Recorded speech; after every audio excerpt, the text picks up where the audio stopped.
You are listening to episode 14 of the Autism Mom Coach, School Shootings and Special Needs Children. Would my child be safe? Another school shooting, and you are asking yourself, what if this happened to my child or children? Would my special needs child understand? Would they be accounted for? Would they be safe? If this is you, you are not alone. It is okay not to be okay.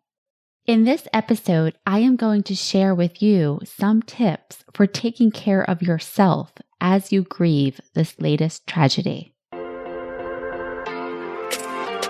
Welcome to the Autism Mom Coach, a podcast for moms who feel overwhelmed, afraid, and sometimes powerless as they raise their child with autism. My name is Lisa Candera. I'm a certified life coach, lawyer, and most importantly, I'm a full-time single mom to a teenage boy with autism. In this podcast, I'll show you how to transform your relationship with autism and special needs parenting. You'll learn how to shift away from being a victim of your circumstances to being the hero of the story you get to write. Let's get started. Hello and welcome to another episode of the podcast. I hope this finds you doing well. But if you are not doing well, if you are not okay, that is okay too. And let's face it, it's perfectly understandable. Another shooting at an elementary school. More young children and educators dead. As horrifying as it is not the first or the fifth or likely the last time we will face news like this. With each school shooting, I go back to Sandy Hook.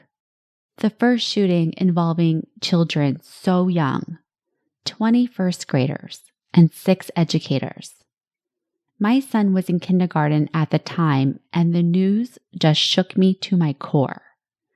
I still remember the story of the teacher who hid her students in a closet, telling the shooter that they were in another room.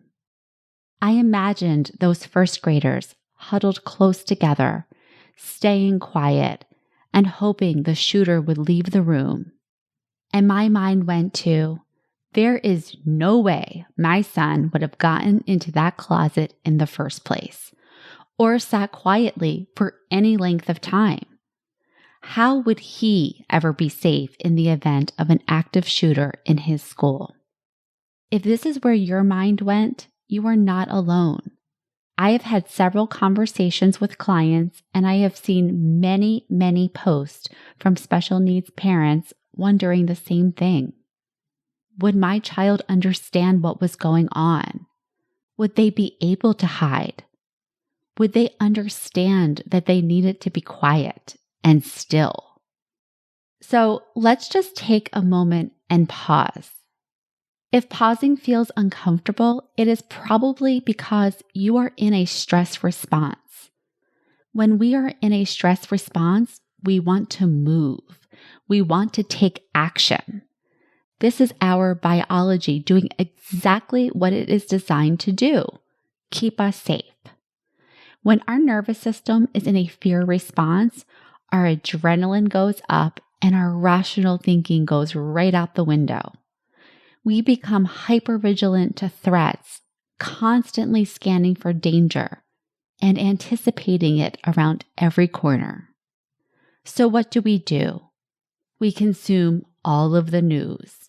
We try to find out as much information as we can. Maybe we look up the statistics. 50 million school-aged children, about less than a 1% chance that a school shooting would happen at my school and that my child would be a victim. We rationalize. Well, my child is more likely to be harmed going to or from school than at school. Or she has just as much chance of getting hit by lightning or eaten by a shark. We email teachers, principals, school administrators.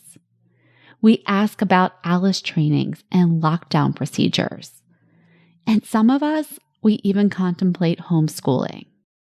And maybe some of these actions provide a measure of comfort for a period of time, but they miss the mark when it comes to the thing we're avoiding. And that is processing the heavy emotions we are feeling. The fear, the grief, the anger. But guess what? We can't think our way or act our way out of grief and fear. There is no thought work solution for this, at least not one that I teach. Thought work is not about feeling good about tragedy or rationalizing it.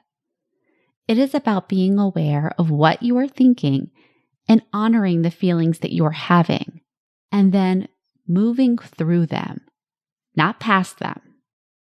Of course, you always get to choose what you think. And when it comes to a senseless tragedy like this, I will always choose to think, this is terrible, and to feel sad and to feel angry. We also can't action our way out of fear and grief. Yes, we can take action, like calling the teachers, talking to other parents, or working to pass legislation or safety requirements, or whatever it is that you want to do.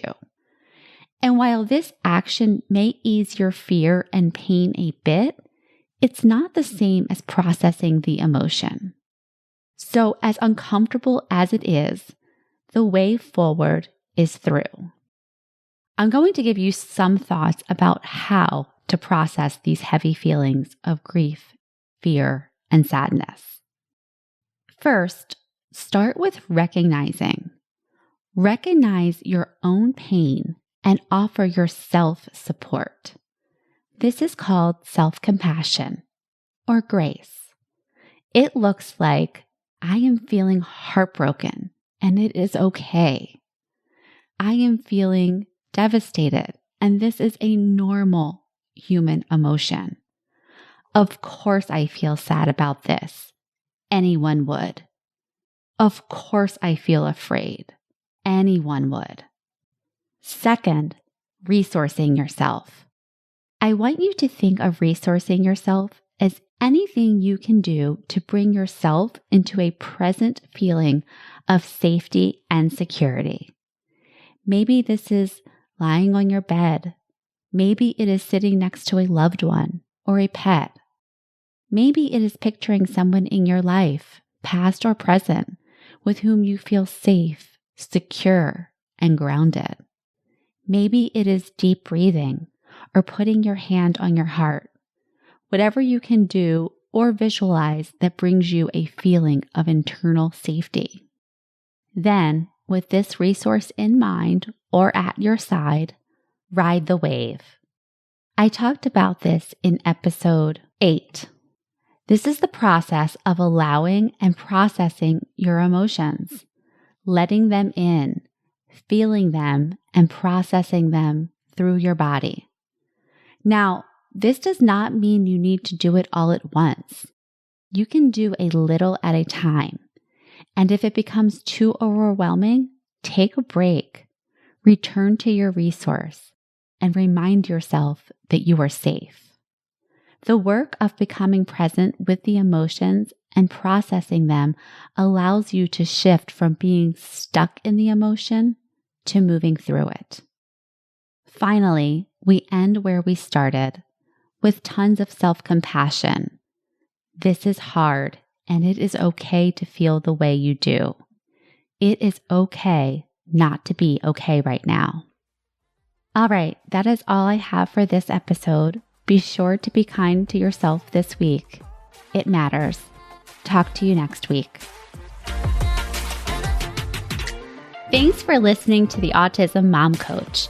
If you want more information or the show notes and resources from the podcast, visit theautismmomcoach.com. See you next week.